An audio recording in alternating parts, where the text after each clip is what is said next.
Hey, it's Chaos Unright. Y'all go check out my new popcorn, Cinnamon Chaos, at goodstuffskettlecornemporium.com. And don't forget to go follow me on Facebook, Instagram, and TikTok. See you guys later.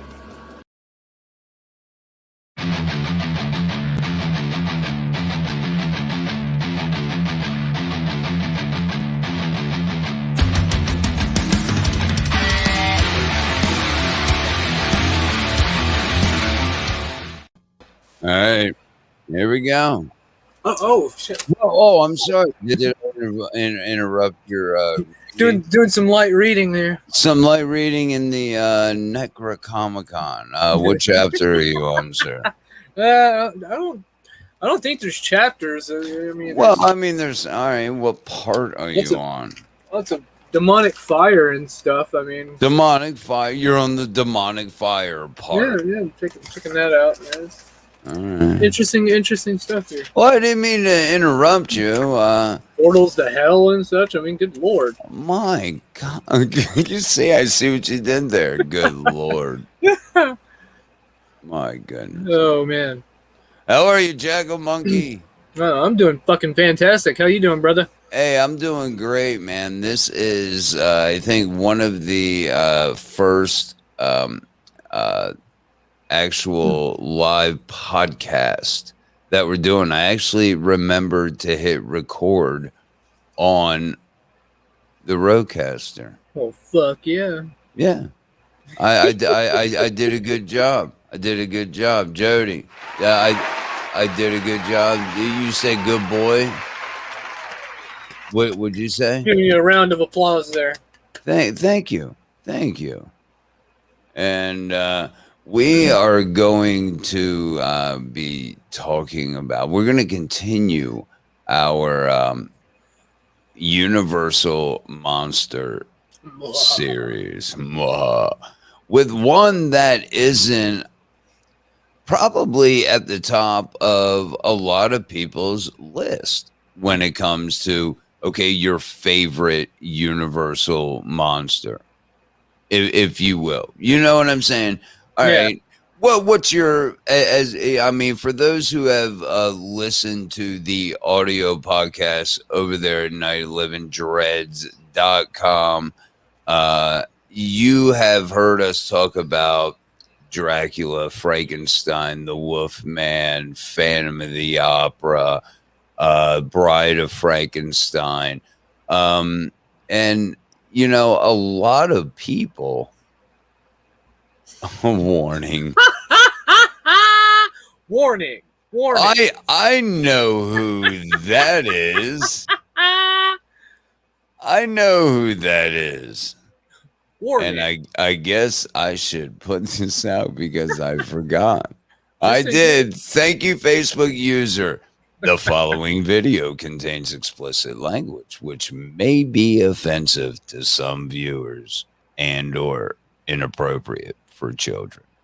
The content within this here video is intended for mature audiences only. You have been warned. No hamsters. No hamsters. No, don't mature audiences. Don't need none of that. Don't need none of that. No. But you know, not a lot of people would say The Invisible Man is one of their favorites. One of our, previous guests, just here recently, over there at Scurryface, scurryface.com, Scurryface Facebook page, which is where we took and had Mr. L.C. Holt on the show. And I believe it was his favorite, wasn't it? The Invisible Man. Yeah, I mean, like I was saying, like I haven't a lot of these I haven't seen since I was a kid. So going back now as an adult, because I mean, everybody knows, your perspectives from a child to an adult completely fucking shift. Sure. I mean, and again, this is one of those ones where like I kind of love this motherfucker. Like I kind of like him a lot.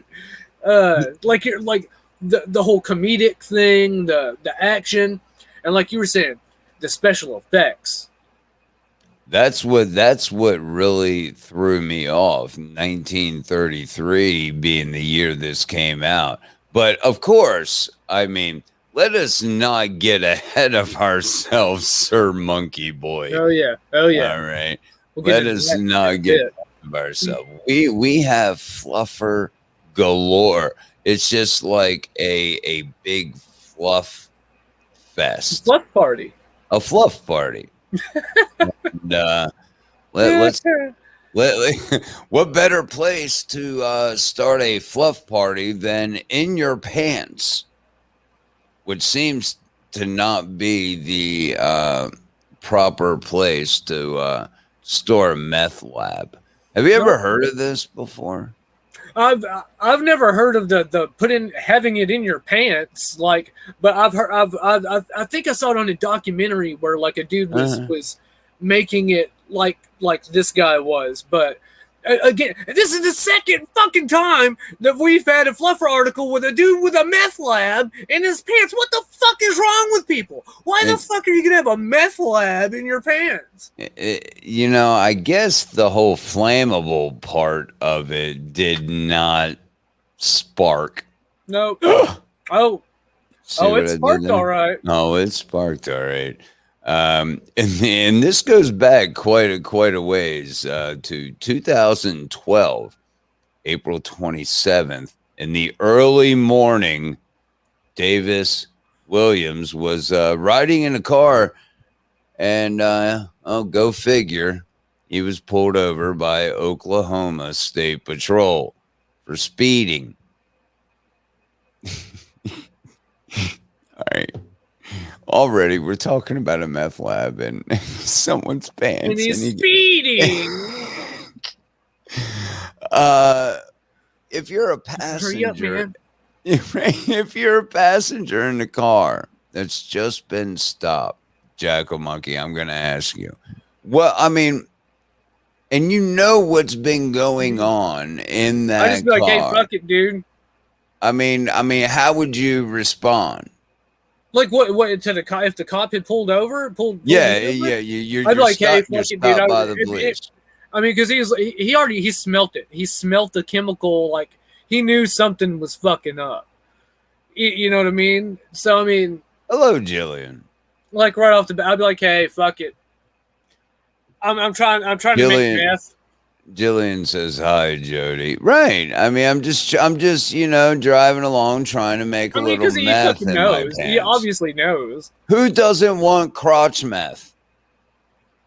Jesus Christ. All right. So basically, the reason I ask you that, Jackal Monkey, is there's basically 3 distinct options to choose from. One, if you're a passenger in a car that's just got stopped by the police. All right. One, you be quiet and stay the fuck out of it. I kind of think is kind of where I was going to roll with that. Oh, option. Yeah. 2, attempt to help your friend in some completely stupid and useless way. No, I'm good. Good with that one. 3, make a smart-ass remark. I could fall into this one, too. Make a smart-ass remark that will no doubt come back to karmically haunt you. I may probably go that way as well. Yeah. Yeah, that's what's I mean, but again, like whenever the cop, like after he pulled him over, like he smelt he smelt the chemical, like a bad chemical substance, Yeah, like, strong. He knew something was up. Something was awry.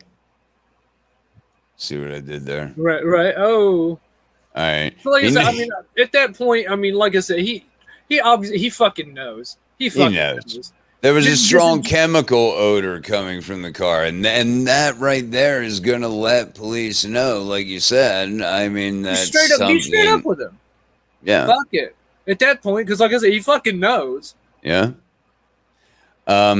You know, and that probably would have been the logical way to go about this, Jackal Monkey, is to be straight up with him. But when the officer asked Williams about the putrid smell, he could have blamed it on Chinese or Mexican themed eating God establishments damn. Or Indian food.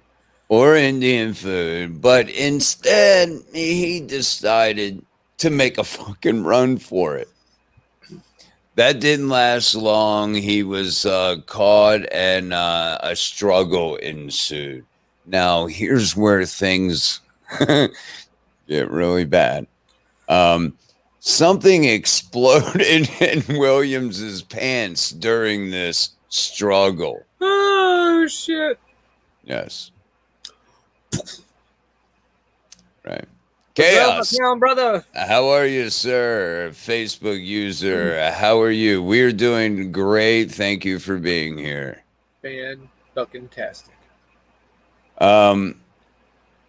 So something. You know, when it exploded, did it fuck him up? Like, did it like? I would assume that it would give him some kind of fucking chemical burn. Some kind of a burn. It doesn't really go into that. It just says that it turned out that he had apparently, like, in like a water bottle, a like little portable meth lab, which was again basically just a plastic bottle, whatever chemicals you need to make meth and put them in. And he just apparently it just gets shook, and that shakes it, and that in turn creates the meth, and yeah, that created that and a lifetime of bad decisions. Did you ever hear about shaking meth in your pants? I didn't know. Nope. No, like I said, I've heard of people doing it, like with the plastic bottle. Like I said, it was on some documentary or something that I saw. I don't remember what the hell it was on, but I think maybe that Drugs Inc. or something. Right. But I've never heard of people fucking like having it on their person, like. And like, yeah, in that it's volatile as fuck. Why the fuck would you do that? Right. Like, right. Dumbass. He really wasn't in any place to continue struggling, so he surrendered. I mean, right. He probably looked like the fucking dude on RoboCop after he got all the fucking toxic waste all over him. You know what I mean? Fucking meth lab exploded in his fucking pants. You know. This is. I know, right? And this article comes from ramblingbeachcat.com because it's just funny how they word this. Giving yourself up to the police, however, does not prohibit someone from being filmed by a local news station as they sit on the side of the road while their crotch burns from recently exploded meth ingredients. Holy fuck, that's awesome. I gotta see this now. I gotta fucking see this. That's great. Oh my god. What is it? Exactly, that's what I was saying. That's what I wanted to see. I wanted to know if it fucking like blew his fucking leg off or something. Like it at the very least, well, apparently it set his crotch on fire.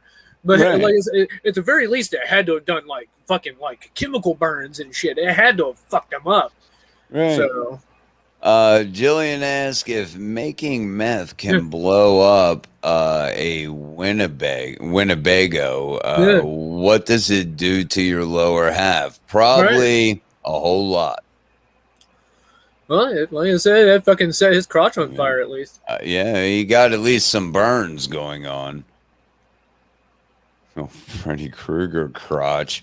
He probably wished he was dead, which apparently is what our next story, Long Island's Robert Berger, is accused of faking his own death to get out of other charges, because he apparently was caught with this one. A Long Island criminal defendant tried faking his death to avoid jail sentence, but phony death certificate But the phony death certificate his lawyer submitted had a glaring spelling error that made it you ready for this? A dead giveaway for a fraud, right? Jesus Christ. Prosecutors said that Robert Berger, 25, of Huntington, New York, now faces up to 4 years in prison if convicted in the alleged scheme. That's in addition to pending sentences from earlier guilty pleas to charges of possession of a stolen Lexus and attempted grand larceny of a truck. Oh shit! He was looking to avoid those. So he faked his own death. Genius. Absolutely fucking genius. Right. He dumbass. Man. He took steps, however, to convince his then lawyer, prosecutors, and the judge that he'd killed himself, including allegedly using his fiancée to pass along a bogus death certificate. At first glance, Berger's purported death certificate looked like an official document issued by the New Jersey Department of Health's Vital Statistics and Registry Office. But there's always a but. There was one big problem. Registry was spelled Registry.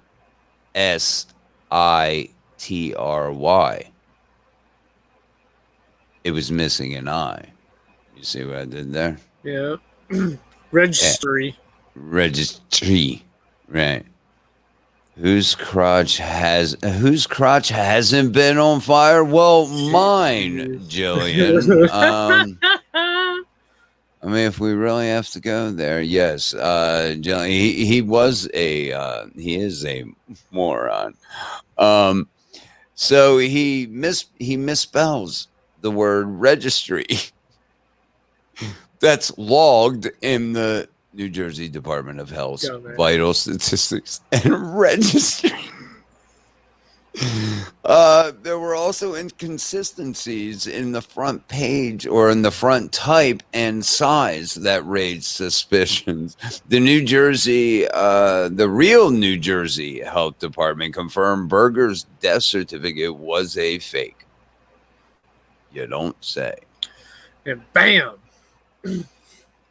Judge, Berger pleaded guilty to a single count of offering a false instrument for filing. A judge set bail at $1, but offered Berger to jail due to his underlying cases. Yeah. I don't know, man. That's crazy. That's fucking crazy. Absolutely. Have you ever had the chicken nuggets at McDonald's?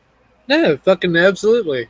And again, they always forget the goddamn sauce. Always forget the sauce. They always forget the fucking sauce. Always. Assholes.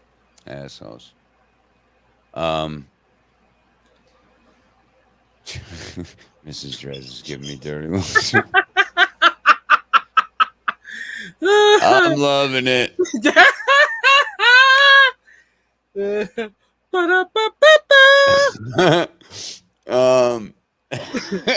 God. God damn.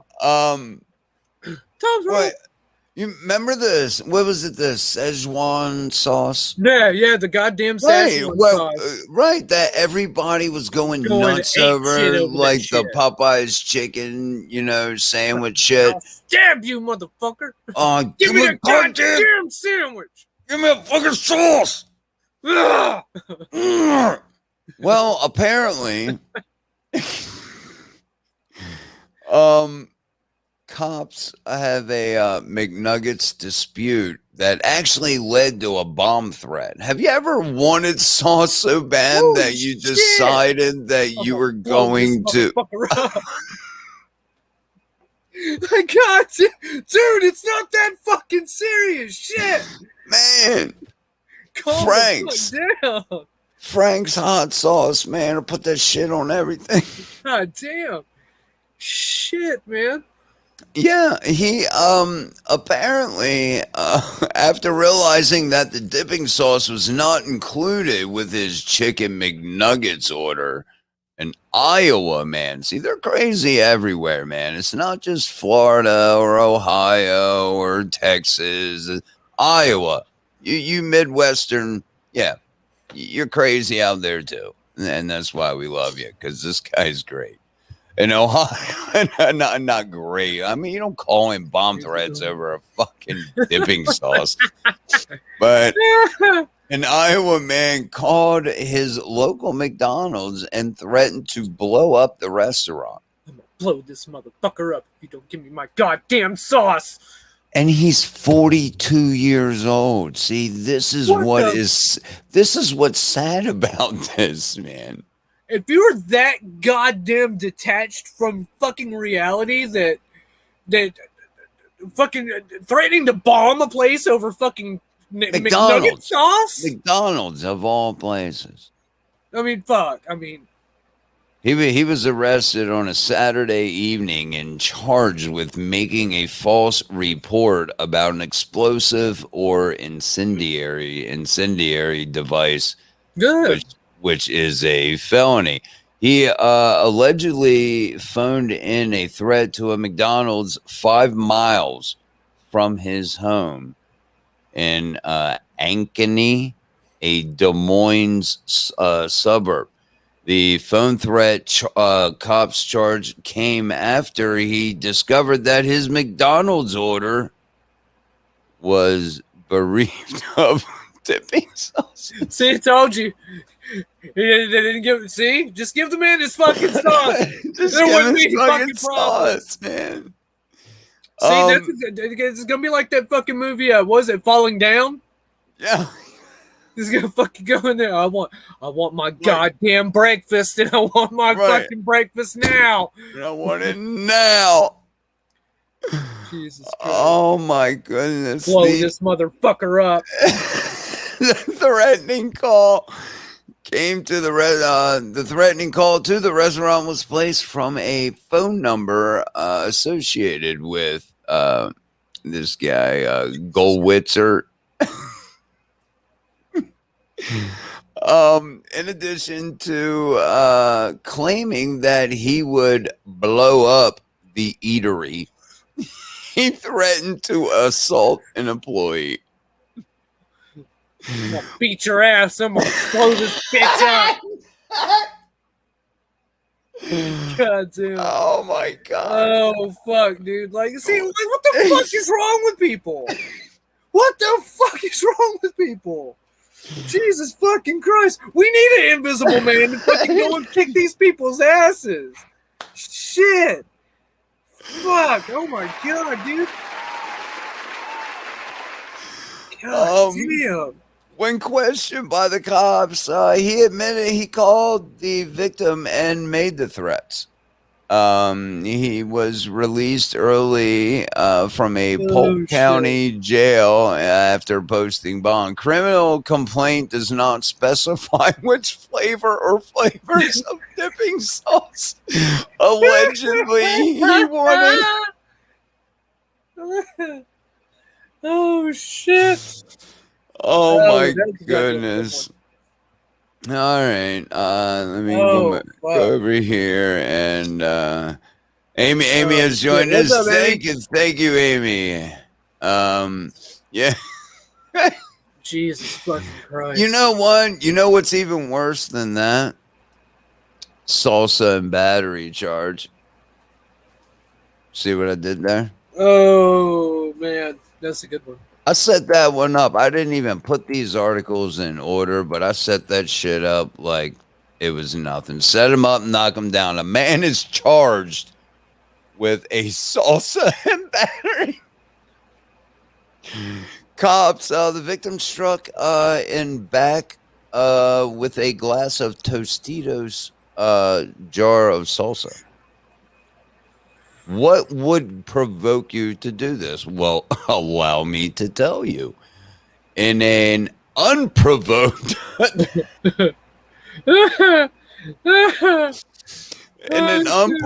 attack, a 7-Eleven customer, for those on the West or maybe West Coast or Midwest, I don't know how far out here in Ohio we don't have 7-Elevens, but I grew up on we got them here. We got them here. I grew up on I grew up on the East Coast, and I think they do have them out there in California when I was out that way years ago, but we don't have them here. But I grew up on 7-Eleven. A 7-Eleven customer was injured when a fellow patron threw a glass jar of Tostitos salsa at him with such force that the container broke on the victim's back. Not his head, but his back. These are not for those fellow stoners. I'll just throw it out there for those fellow stoners. Thank you for the heart. I just seen that. Please like and share if you don't mind. Thank you. Yeah, you're right, Jillian. That will leave a mark. Those are pretty thick jars. Yeah, I've dropped them on, the floor and, out of the refrigerator. They're not busting. You really have to hit someone hard. Yeah, that's in the back. Crazy. My goodness. Yeah, that's going to leave a mark. What would provoke someone to do that? According to the court filings, Latrell Tresalis, 31, was arrested on a felony battery charge for allegedly striking the victim with a 15.5 ounce jar inside a convenience store in St. Petersburg, of course, Florida. On Wednesday evening, the 6'2", 300-pound assailant here is locked up in the Pinellas County Jail in lieu of a $4,500 bond.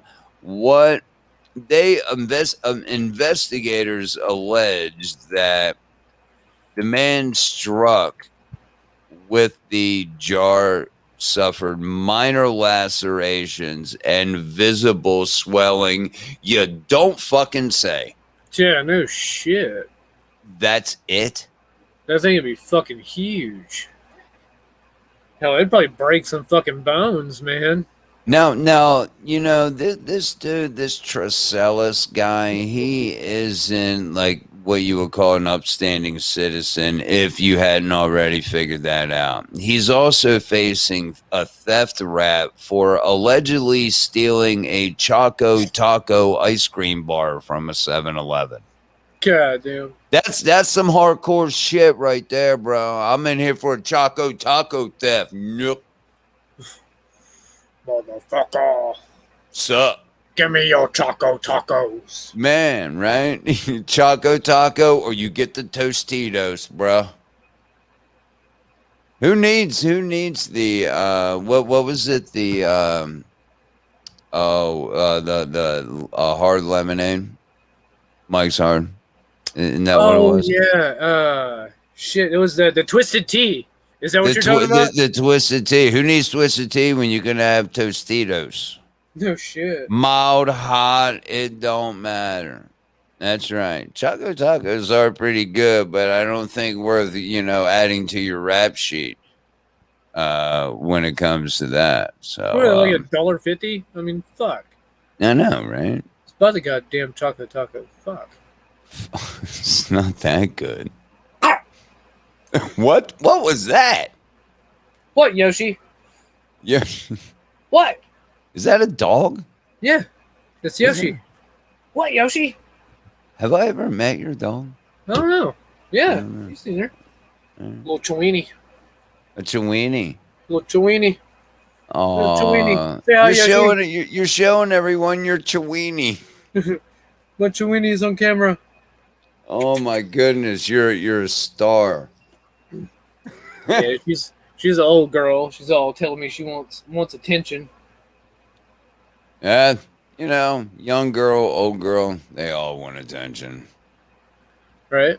It is what it is. All right, hey, we're gonna take ourselves, and if you missed the very beginning of the show, you're also going to see another little ad for our dear friend Chaos and his Emporium. Was it the Kettle Corn Emporium? Did you just give me the finger? No, no. I always do that. I use my middle All finger. right. You always give people the finger. I always got give you. people the finger. But if you missed it the first time, you're going to see it right now, and then we're going to take a little Kettle 30 Corn Emporium. Kettle Corn Emporium. There you go. 30-second fucking little break. So, yeah, stay tuned. We'll be back. Hey, it's Chaos Unright. Y'all go check out my new popcorn, Cinnamon Chaos, at goodstuffskettlecornemporium.com. And don't forget to go follow me on Facebook, Instagram, and TikTok. See you guys later.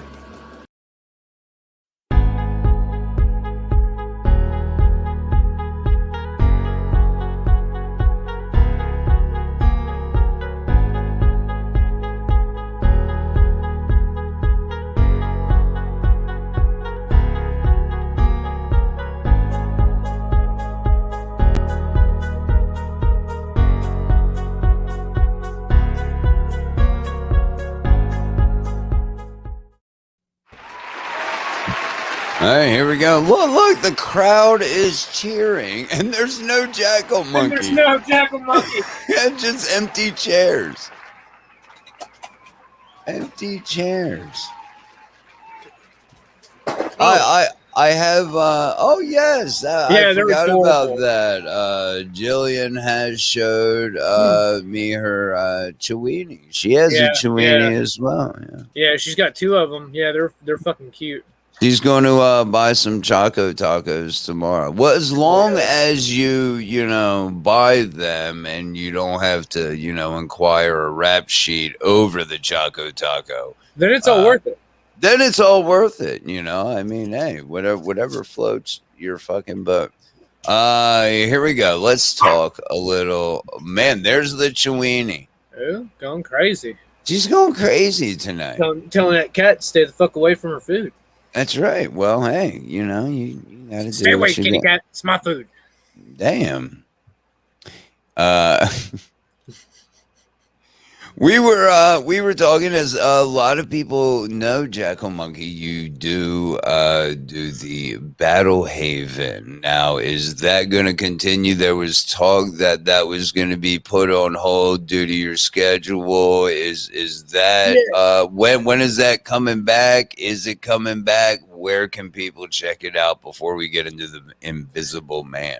Yeah, it's coming back. I'm taking, like I said, I'm taking a little break. It's gonna be about a month or so, probably about a month, maybe a month and a half. But I'm coming back on the Battle Haven group on Facebook.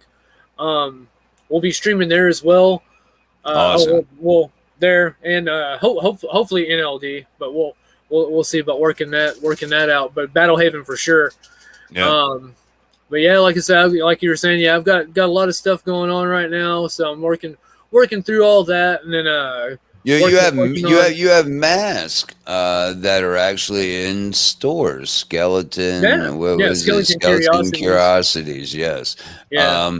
And people that are in your area, I know you have some friends, some people that you work with that have actually said, "Man, my boyfriend really likes your podcast." Yeah, that totally fucking. And there you go, an unnamed plug. Yeah, we know who you are. Right.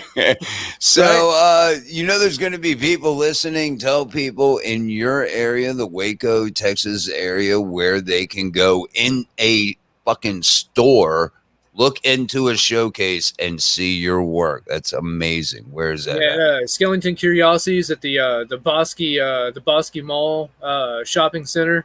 It's over there off of Bosque Boulevard. But yeah, I've got I think 8 masks altogether right now at the store there. And what's up? What's up, Sex? Sykes. Yeah, fucking yeah, That's awesome. working on my my new face. So got that going right now, and I'm also working on finishing up Kenny's wearable part 6 Friday the 13th Yes. bust.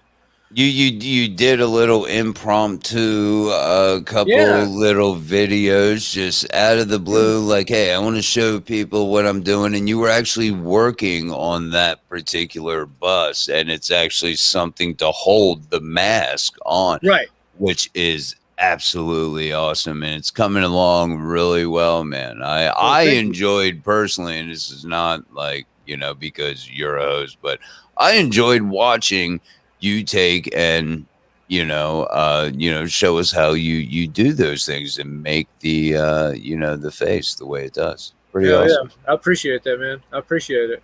Nightmare Ninja Studios over there on Facebook is where you can contact our beloved Monkey Boy and get your own fucking mask. And I'm telling you, you're not going to be disappointed. I got a couple. Hell I yeah. got a couple. And if you want a black and or a black light Jason mask, Mrs. Monkey is the is the person to do that, because she did mine, did an absolute awesome job. All right. This is kind of weird, man, doing the podcast that we normally do just audio, doing it on video.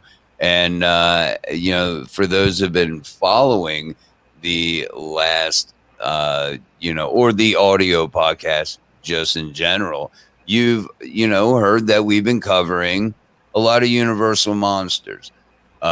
As we just mentioned, Jackal Monkey, you are a special effects guy. I think most movies that really appeal to you probably have really good special effects, because that's where your head is already at. That's pretty accurate, right? Oh yeah, absolutely. Yeah. Yeah. Anything. Well, I mean, I'm hardcore into the practical effects, but I mean, CGI. I mean, it interests me, but I wouldn't have the first fucking clue on how to even do anything with a computer. Right. So that's why I really like the practical effects.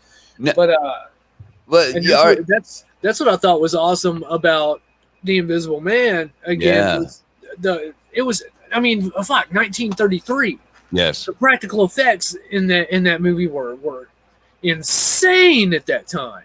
Yes, very, very much ahead of its time, to say the least. Now, this was, for those who don't know, is directed by James Whale, based on an H.G. Wells 1897 The Invisible Man. And then it became produced by Universal Pictures. Claude Rains played the Invisible Man. And as I told you, there's some few short documentaries involving the Invisible Man concerning this movie.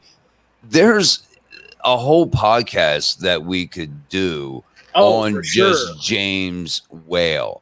I mean, he had a very tragic, sad life. In a nutshell, he made great movies, was one of the biggest directors when it came to Universal monsters and such, but ended up suffering from a massive stroke. He lived, but the way he had to live his life, he just couldn't do it, and sadly, he took his own life. And then you go to the other side, okay, where you have Claude Rains, and that again. All right, this is a guy who was casted for the Invisible Man because nobody was going to see his face until the very end of the movie. Then you got a glimpse. But I mean, this is a guy who had to use his voice, and then his physical acting. Right. and he was casted for his voice and his voice pretty much alone. Uh, very, very, very strange at that time. When you say, I mean, because this was a strange movie in and of itself. Like you said, Oh, for sure. the special effects, everything seemed to be the storyline. Everything seemed to be just ahead of its time. And Oh, then absolutely. you have this guy who's a great character actor, and whose voice actually got ravaged a little bit. Was it During World War One. Yeah, World War One? yeah, Tell us with about that. mustard gas. Yeah, Yeah. he was gassed during World War One, and it damaged his vocal cords, and it actually left him blind in his right eye too. Yeah, 90%. I think they said in his one eye is what they estimated. So he was legally blind in his one eye. They said the mustard gas that damaged his vocal cords to the point that he gave him like this raspy kind of sound Right, to him. and But right, that and that's was what made his voice so fucking iconic, man. and that's what James Whale wanted for that voice because he Yeah, was such a good character actor. Go ahead, brother. right. Yeah, like I said, if we can go back to what you're talking about Mm. how far ahead of its time it was, the effects that they were doing, like it was the actor would wear like a black like velvet suit like underneath all the bandages and all that stuff, and then they had a black background, and Mhm. that's how they. It's like an old school fucking green screen. It was. That's exactly what it was. Hello, What's up, Kisa. Thank Kisa? you. But you know what I mean. And again, like they did that in fucking Labyrinth. You know what I Right. mean. I mean, shit. Exactly. That was 50 fucking years later. Yeah. Yeah. That And was then 50 years later. something that they're doing in 1933 was the precursor of our modern day green screen, and they did it so damn well. And the And it's it, hard because doing that too, you have to have the lighting has to be fucking perfect right. to be And able it to pull it off. and if it doesn't work, which it didn't in The Invisible Woman, which came out I think very very close, if not the same year that The Invisible Man Returns in 1944, which is where you hear Vincent Price is playing the Invisible Man. You'll recognize that iconic voice. But the Invisible Woman, yeah, they made a lot of mistakes there. When they tried to do, where, you take off certain articles of your clothes and her hands would come in and you would see her arms, the effects Right. weren't there. There were some glitches there, but it still went out. It had one premise which I really love about The Invisible Man. Thank you, everyone, for joining us. Genevieve has joined us. Thank you, Genevieve. The Sinister Sisters, Genevieve and Jillian. Love those two. Hell yeah. They may be doing something with us in the future. Anyway, the Invisible Man, was something that was just completely out of everything that we have seen, or Right. that was seen at that time. It went to the point of, because Dracula and Frankenstein, okay, both had elements of those movies that had not been seen before, okay, on the big screen. And now you have in 1933, and if everyone remembers, if you've listened or if you already know, Dracula in 1931, Frankenstein 1931. They came out in the same year. Okay. 33 comes The Invisible Man. Now, there's a whole lot of taking leaps and bounds, man, as you were talking about.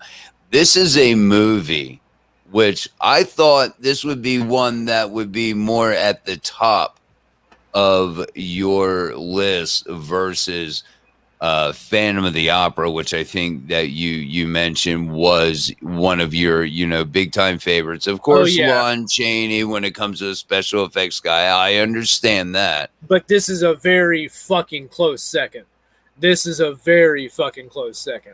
It's gotta be. Yes, absolutely. Yes, Vincent Price, the godfather of horror, And and yeah, his fucking laugh there, and that one scene whenever he unveils himself to all the police officers and everybody's like, "I'll show you who I am." He takes off his prosthetic nose and throws it at him, and then right, Claude starts Rains. unwrapping himself like. And Claude Rains's laugh, I think, was very maniacal. Vincent Price, and I'm not sure, who Keith is referring to, but Vincent Price, he also had that very maniacal, evil, type laugh. Both of them were great. Your favorite part? Let's talk about the story of the Invisible Man a little bit. I mean, you got this guy who, and here's where Mrs. Dredd should jump in because she was telling me everything about this movie. Come on, Mrs. Dreds. She won't do it. Oh god damn it! I know, right? And you're causing Jackal Monkey to curse. It's like I didn't already fucking curse enough already. Shit.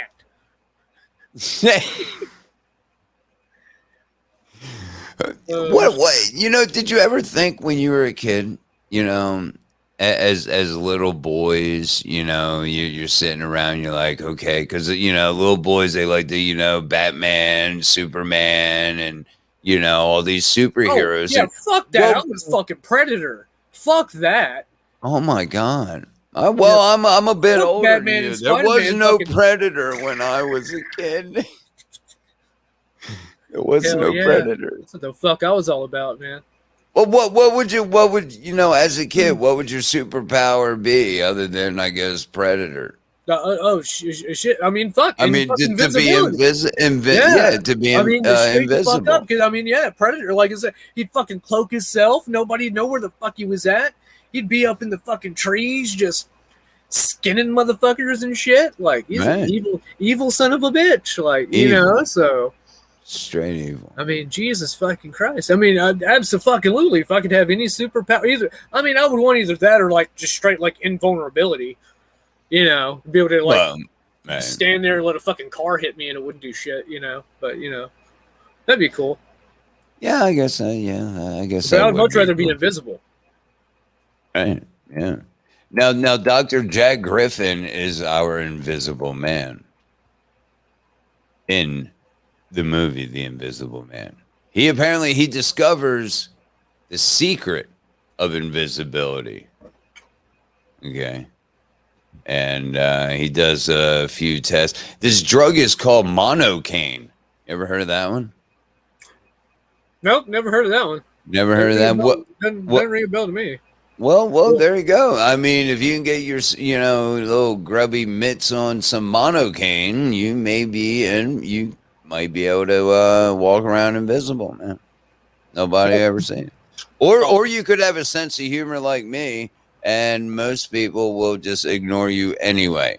Flora Craney, Griffin's fiance, and the daughter of Griffin's employer, Dr. Cranley, they become because Griffin takes off for a while, and because he discovered this shit, and he takes off, and he's testing it out. He wants a little place to sit and just work on these things and try to perfect it, and maybe get a back and forth to where he can become invisible whenever he wants, kind of deal. Well, his fiance and her dad, who again is his boss, they become a little worried because he just up and leaves. He's never done this kind of fucking thing before. And, well, that ends up into a load of shit. You alluded to one of the first confrontations I think we see the Invisible Man in, and that would be when, well, there's some alarm by one of the ladies that work there. He gets a room at a bar, a saloon slash motel, hotel, Holiday Inn. Say what? And see how I just roll with that, man. But there's some alarm there that he's weird because his face is all in bandages and he has his hat on, these dark glasses. I need a room. Right. You make it happen. I love those fucking glasses too, man. Those badass. Those are so badass. So he gets his room, but again, there's some calls for alarm by the establishment that he is renting the room from. They call the police in, and that's when they discover that he can be invisible, and that's when that maniacal laugh, comes out, and he starts thrashing about and whatnot. Now, do you remember what they said about that particular scene as far as the effects and how they did that? Do you remember exactly how they did that? Shit. Where the shirt is floating around, because I think they put that in last, and they just had them pretty much. I mean, what kind of actor do you have to be, and a damn good one, if I may add, to act like you're being hit by something that isn't there? Right, exactly. Exactly, dude. Like, again, it was the same thing. I'm pretty sure it was the green screen type thing with the black. With the black cloth and then the black backdrop as well that they added in, and then manipulated with film or whatever, but to make it look like like you were saying, it was like the precursor to the green screen. It was, but I mean, Jesus, and the wire work, the fucking wire work, man, like, and that was a thing too. Like, even though he's invisible, there was only I think one scene in the whole movie where you only hear his voice, but you don't see him. Like, there's always something like a smoking cigarette floating. You know what I mean? Or and then whenever he sits down in the chair and you see like his fucking ass imprint on the fucking cushion. You know what I mean? Like, it's like, holy shit! Like, and again, this is in 1933. And one of the cool effects that they did, speaking of that, one of the cool effects that they did to make it look like he was walking in the snow was to take wooden, like just almost like a silhouette, just like a little piece of wood in the shape of a foot, and have them drop in certain areas. And, and that's how they would make the infamous, footsteps coming down later on in the movie. We just got a few minutes left. Gail, hello. Thank you for joining us from McGregor, Texas. That's my stepmom. That's your stepmom. Thank you. My mother-in-law. I mean, I'm sorry. Thank you. All right, man, you're going to get in trouble. Well, I mean, pretty much. Well, stepmom, mother-in-law. Yeah, I have one too. Yes, I understand. Well, thank you anyway, Gail, for joining us. Howdy. Yeehaw. Yeah, that's shit bar. Shit bar. That's the Texas thing to say. Howdy. Yeah, man. That's. But we'll take it. Thank you. Again, that's like I said earlier. I love fucking going back and watching all of these and all the research and stuff that we're doing, because I mean, I didn't research this stuff as a kid. You know what I mean? I mean, I knew common knowledge type stuff. Like with Lon Chaney and stuff like that. But you know what I mean? Like, I didn't know all of the stuff that happened with the actors. And that's what I was saying. I was like, oh, but yeah, fucking all the shit that fucking happened with these actors, like growing up and just their life. Like a lot of them, like some of them have had some horrible fucking things happen to them. It's like holy shit. We delve into that with Lon Chaney in our a little bit with his dad senior, which he wasn't really a junior. Creighton Chaney was his first name, but both of them, both Lon and Lon Jr., as he's known, both of them had some, pretty hard, upbringing and struggles, a lot of struggles in life. And then the magic that they made, the things that they made that will live in, for one, horror fans' minds forever. Absolutely. I mean, as we've mentioned numerous times, the reason that we cover, and we have been for going on 6-7 weeks now, is because, we cover these for the simple reason. If it wasn't for, Boris Karloff and Bela Lugosi and Lon Chaney Jr., you wouldn't have people like Tom Savini and Kane Hodder and Nick Castle and all of these icons of these newer horror icons. I think that we all need to every once in a while step back and really appreciate horror for where it its foundation is. You agree? Right. Oh, absolutely. Like Amy just said, they're iconic. They were fucking pioneers. They were pioneers in what they did. Like, and again, I hate to do that, but going back to Lon Chaney, just like the stuff that he was doing with makeup, absolutely. Like again, just like totally new shit that nobody was doing. Nobody saw that. Yeah, and that was in the 20s. The 20s, I was saying, again, that's why I love the Phantom so much. The makeup with the Phantom, like I said, it's better than most makeups today. Yes, it is. And that was fucking goddamn 100 years ago. Yeah. Almost. Not far from it, my friend. Almost right at the 100-year mark.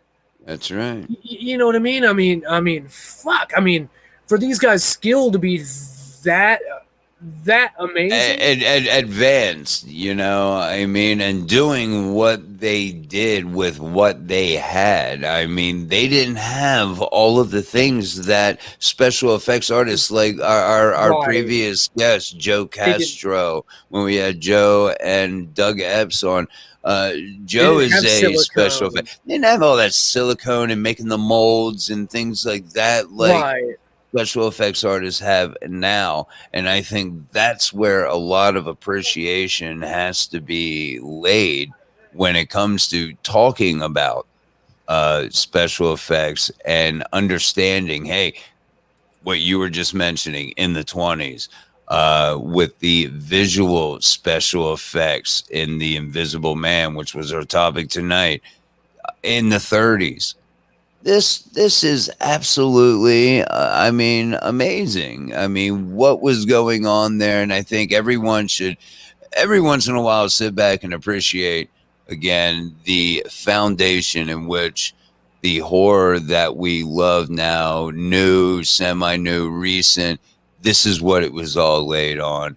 Absolutely. And that's why we're doing this. And we're coming back with another one. We have at least two more that I want to get to, and actually it's only two more in the list that I had in my head, so that'll continue. Let us know what you think our last two may be, and these are in no real order, by the way, but Jacko Monkey, this was kind of fun, man. Doing the audio podcast and having people sit and chat with us, man. We had a nice little turnout. It was an NLD. Thank you. Absolutely. NLD exclusive. We may do this more often. Hell yeah. There won't be any shows again this coming weekend with Scurry Face. We are not doing any more shows over there on PBDC. There's no bad blood. It's just we need time and, to get our shit in order. I would say our ducks in order, but I can't even find my fucking ducks right now. They fucking already. Mine fucking flew south for the fucking winter. They're gone. It's summer. They flew south already. Thank you, Jillian. I'm glad you thought this was fun. Yes, if you liked it, yes, please smash the heart button.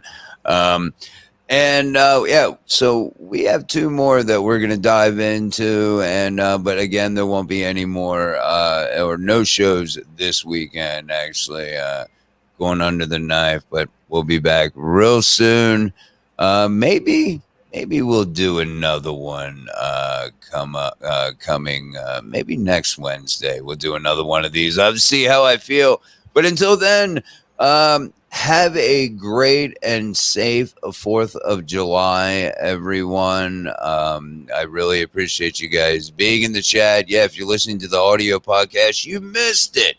You missed the live version. You could have, saw our ugly mugs, and you could have chatted with us. But don't worry, we're going to be doing this again. This was a lot of fun for both of us, and we appreciate everyone joining us. Whether you're listening to the audio, just audio, or we're here with us live. So, with that being said, have a good night, guys, and have a happy 4th. And hey, go blow some shit up. Go blow some shit up, but be safe, man. Come back with all 9 digits. All 10 fingers. Oh, 10? Oh, wait. Yeah, there we go.